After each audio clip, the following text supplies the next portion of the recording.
Hey guys, it's Deepal from Green Glove Photography. Hope you're well. It's 12th of August. That means it's Perseids night. If you have not heard about Perseids before, that's one of the brightest meteor showers that can be seen from Northern Hemisphere. Meteors can be seen from late July to mid-August. It peaks from 9 to 13, if I'm not mistaken, of August. And the best night to view is 12th of August, and that's why that's what I'm after today. Okay. Now, last couple of years I've been lucky. I managed to capture a couple of good photographs, especially the year before. The conditions were great, clear skies, and 12th August was in and around new moon both the years, so no interference from moon. That gave the better chances of seeing meteors. Right now this year it's quite the opposite in both the counts. Number one, it's few days after full moon, 80% illumination of the moon. That means quite a strong moonlight, so the chances of seeing small meteors is less. You know what, guys, last year, even the year before, I have seen some meteors. They're pretty bright and big, and I could even see the smoke trail of them for a split second. So even with the moon, I hope I can capture something, so it's worth the shot. Where I'm heading today is mid Wales. It's about 3.5 hours journey from where I live. Why I'm going there? Number one, it's a pretty dark place where I go, and I've been there a couple of times before. One of my favorite places to photograph at night because of the less light pollution.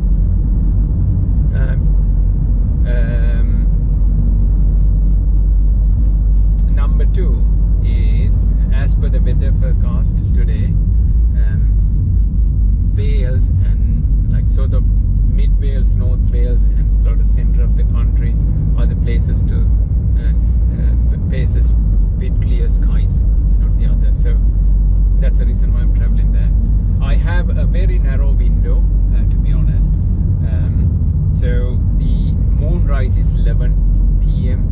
and then the sky starts getting clear according to the forecast.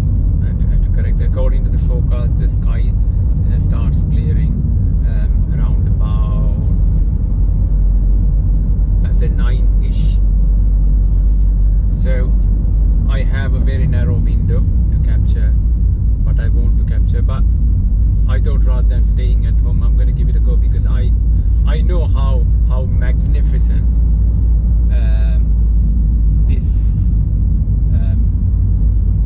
this meteor shower is, this drama of nature is. It is spectacular, so it's worth a shot. And if weather behaves as per the forecast, I'm in for a shot, I'm sure. So fingers crossed. I need to go there a bit early.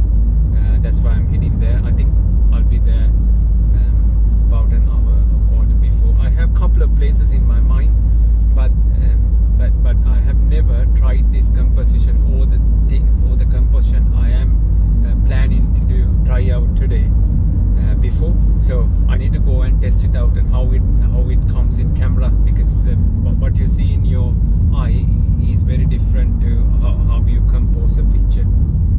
Okay, so that's where I'm going. So yeah, I have about 30 miles more to travel. I have traveled nearly 3 hours now. So yeah, fingers crossed everything goes well. I'm gonna try out something different to what I've tried last year. Last year I pointed my camera, even the year before, towards south to capture the Milky Way as well as meteors. But this time I'm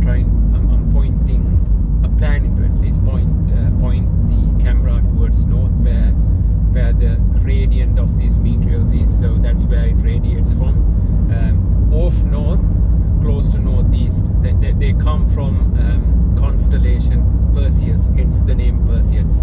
Okay, so that's what I'm going to try. So yeah, it certainly is worth a shot. Okay, let's see how it goes.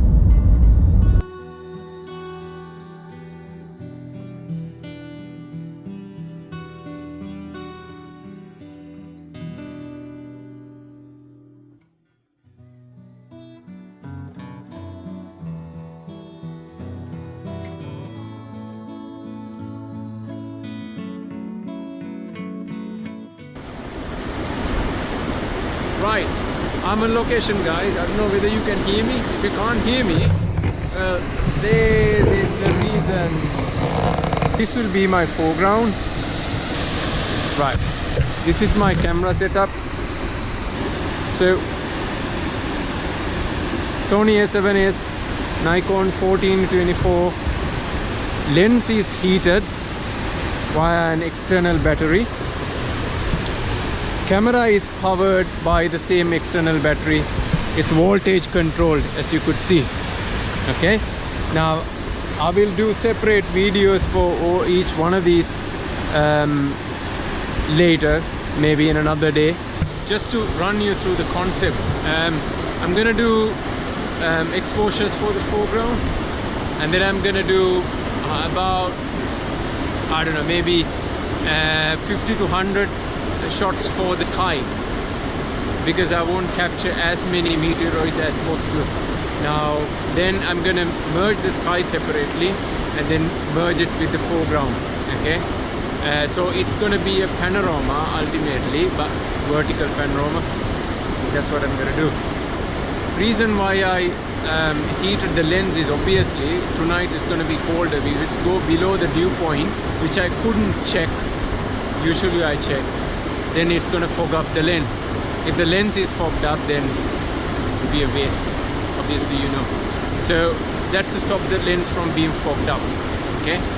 The reason why I provided external power to the camera is because Sony cameras are not the greatest in terms of battery life. So if I want to capture like 1.5 hours of night sky, then I don't want battery to run out of juice in the middle. So this battery is a Tracer 14 amps per hour battery.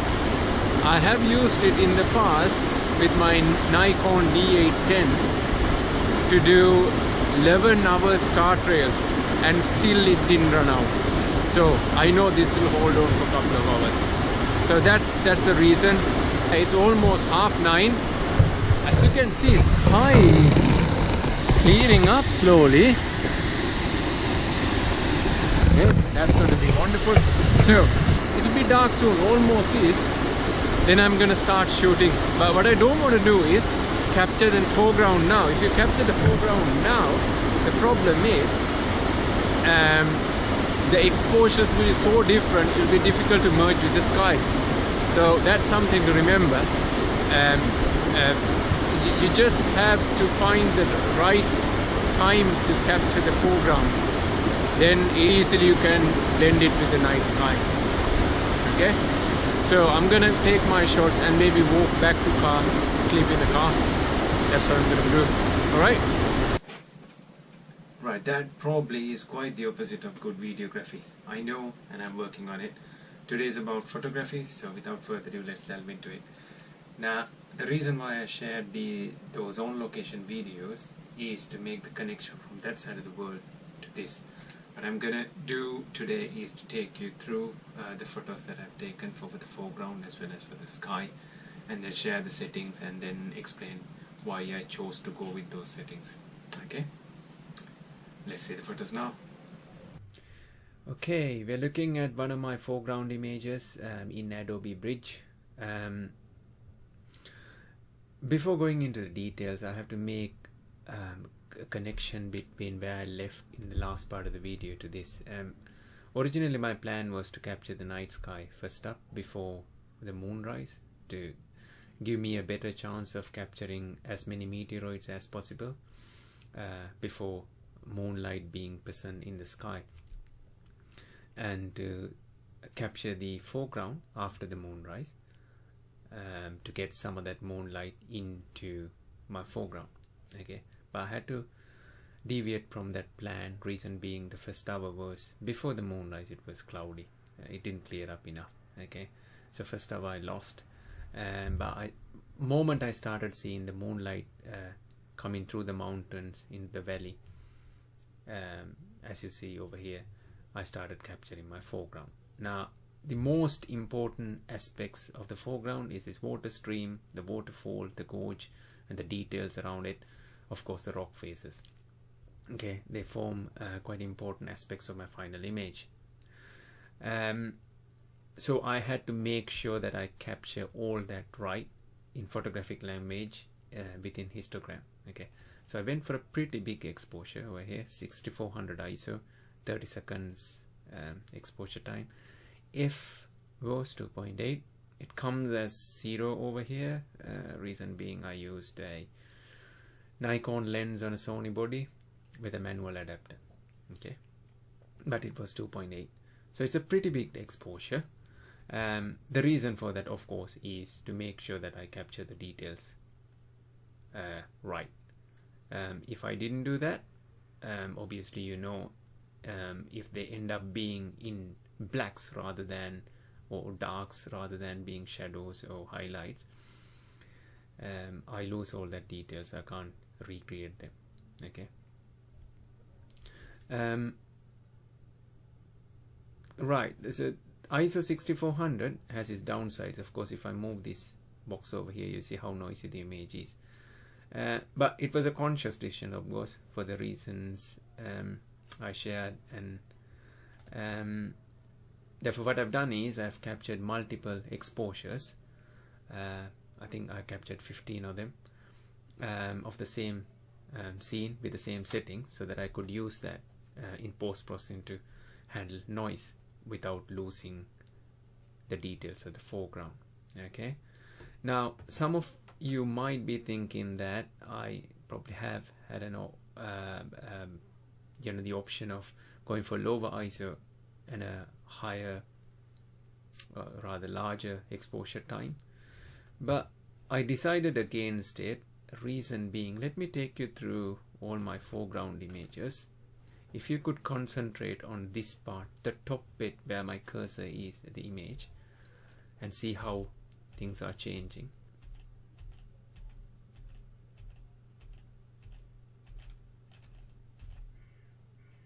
See, that was pretty dramatic. That what you see over here is fog. There was a lake behind these mountains, so fog formations, and you know, catching up the moonlight and all that drama. Okay, so I wanted to make sure that I get through this phase of foreground capturing as quickly as possible to make sure that I capture this drama. So that's the reason why I, you know, didn't, you know, go for longer exposures, etc. Went with my gut feeling, and then, you know, sort of got through the foreground. Okay. Right, let's look at one of my, a few of my background images, ones for the sky. So these are the images that I captured sky with. Okay, so the exposure settings are 3200, ISO 20 seconds, exposure time 20 seconds, ISO 3200, and f number 2.8. okay, it's the same value. So if you could see the foreground, it hasn't captured enough details, the camera, even for a bigger exposure like this, reasonably bigger exposure, I would say. Okay, so for the background as well, I captured of course for the background I captured quite a lot of images. Reason partly to handle the noise coming from 3200 if I have to, and the other reason is to capture as many meteoroids as possible. I'm sure I have captured, I didn't go through all the images as yet. I'm sure I captured meteoroids, because while the camera was shooting, I've seen some bright meteoroids going past these this part of the sky I was capturing. So yeah, that's the reasons behind the settings, and then as to how I approach this whole photograph. Thanks for staying with this little adventure of mine, guys. Do appreciate it. Hope you learn new tips which you can use as well. If you want me to cover certain aspects of the type of photography I do, please do leave your comments. I will try to address them in my future videos as much as possible, okay, and as soon as possible. I'll be doing post-processing videos and all the other aspects of photography as well, okay. Till I see you next time, have fun and enjoy your night skies.